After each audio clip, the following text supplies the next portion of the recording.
লামডিঙত হৰিওম টিলাত হৰি কীৰ্তনৰ আয়োজন সমাজসেৱক সুজিত সমক সমাজ হিতৈষী বঁটা প্ৰদান আজি হোজাই জিলাৰ অন্তৰ্গত লামডিং ৰেল চহৰৰ হৰিওম টিলাত হাৰবুয়ুমিন ৰাস উৎসৱ কমিটিৰ উদ্যোগত এক ধাৰ্মিক পৰিৱেশত হৰিনাম কীৰ্তনৰ আয়োজন কৰা হয় উক্ত ধৰ্মীয় সমাৰোহত হাজাৰতকৈ অধিক ভক্তবৃন্দৰ সমাগমে প্ৰতিবেশক ভক্তিময় কৰি তোলে অনুষ্ঠানত হোজাই জিলাৰ বিশিষ্ট সমাজসেৱক তথা সমাজবন্ধু সুজিত হুমৰ সহিত 10 গৰাকী সমাজসেৱী উপস্থিত থাকে উক্ত সুযোগত কমিটিৰ তৰফৰ পৰা সমাজসেৱীসকলক বিশেষ সম্বৰ্ধনা জনোৱা হয় লগতে সমাজসেৱক সুজিত হুমক সমাজিতহি বঁটা প্ৰদান কৰা হয় এই বঁটাত এখন অসমীয়া চেলেং চৰাই জাপি আৰু মানপত্ৰ অন্তৰ্ভুক্ত আছিল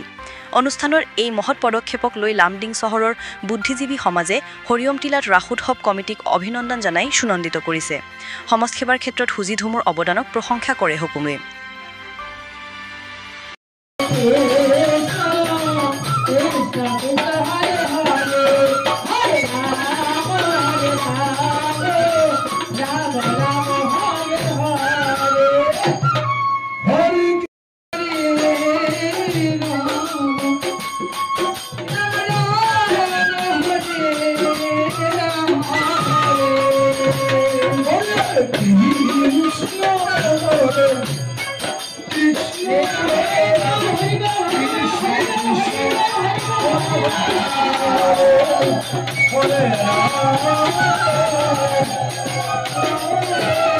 Hare